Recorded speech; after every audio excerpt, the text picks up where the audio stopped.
الحمد لله رب العالمين، والصلاة والسلام على رسول الله وآله وصحبه أجمعين. أحبتي في الله، السلام عليكم ورحمة الله وبركاته. اترك أثرا قبل الرحيل. adduunkani waa meel gaaban, in yar baa la joogayaa. waa meel la marayo, cumriguna wuu yar yahay. sidaa awgeed waxaa lagaa doonayaa raad wanaagsan inaad ka tagtid. in la yidhaahdo meeshan qof baa soo maray, raadkii uu ka tegayna waa kan.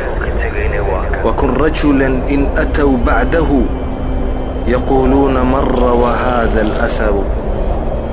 نقبوا كليها قف إن أتوا بعده دبدي هدي مادان وحي ليهين حقا ومري رادكي وكتغي واكن مركا مقعاق الله حصو ويل المينيان راد وناكسن بادو قد تكتي علامة وين أياد أدونك قد تكتي صدقة جارية، masaajid baad dhistay, ceel baad qoday, cilmi baad dadka uga tagtay, kitaab baad qortay, dadka dariiqa maraya ayaad guri u dhistay, awlaad wanaagsan ayaad ka tagto ku ducaysa, agoon badan ayaad kafaalo qaadatay, ood korinaysay, ood ilaalinaysay.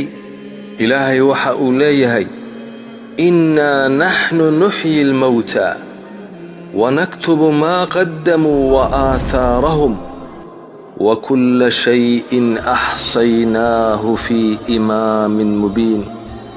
إلهي وحو ليهي أنك نولين موتك وحان قرينا وحي أي قدمتين أوردن إيا وحي الراد أي كتغين أوردن بان قرينا وحو البوان تركوبني meel baan ku qornay buu ilaahay leeyahay.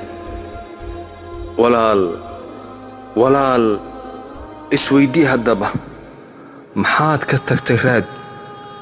maxaad camal oo wanaagsan ood samaysay oo dabadaa sii socon doona? imise qof oo muslima ayaad u gargaartay? imise qacantaada ku soo islaamay oo gaal ahaa? imise qof oo wareersan ayaa dariiqii saxda ahaa aad ku soo riday? imisaad u oroday dadka inaad anfacdid? maxaad khayr ka tagtay? maxaad fiicni ka tagtay? maxaad wanaag ka tagtay? maxaad cilmi ka tagtay? isweydii. waxa uu yidhi nin shaacira oo gabyay, qad maata qawmun wamaa maatat makaarimuhum wacaasha qawmun wahum fi nnaasi amwaatun.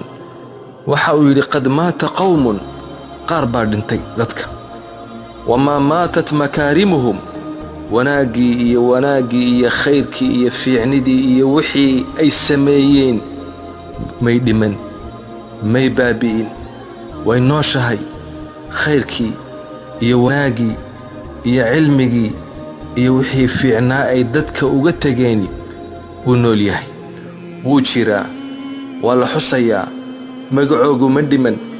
wacaasha qawmun, dadna way nool yihiin, wahum fi nnaasi amwaatun, dadka agtooda waxay ictibaarsan yihiin inay dhinteen oo kale. waa sidii uu ku soo dhashay, sidii hooyadii iyo aabbihii ay ku soo dhaleen ayuu ku nool yahay. wuu cunayaa, wuu cabbayaa, wuu seexanayaa, wax kale ma hayo.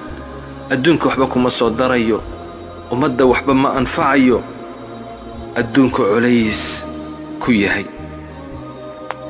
nebi ibraahim calayhi assalaam isagoo ilaahay baryayay waxa uu yidhi واجعل لي لسان صدق في الآخرين إلهي حس وناكسن أن ددك كدح يشاء ددك دحدوده إلهو مقعيق هقاجي إلهو حسكيق هقاجي أي حسيان ويقشى كيسانيان إلهي يراد في عن أنك قتغا سيدا سو إلهي ويدي سنيا سيدا أوجد وحانك هادلينا دور حلقة أنك ورمينو اترك أثرا في الحياة نولشان راد كغتك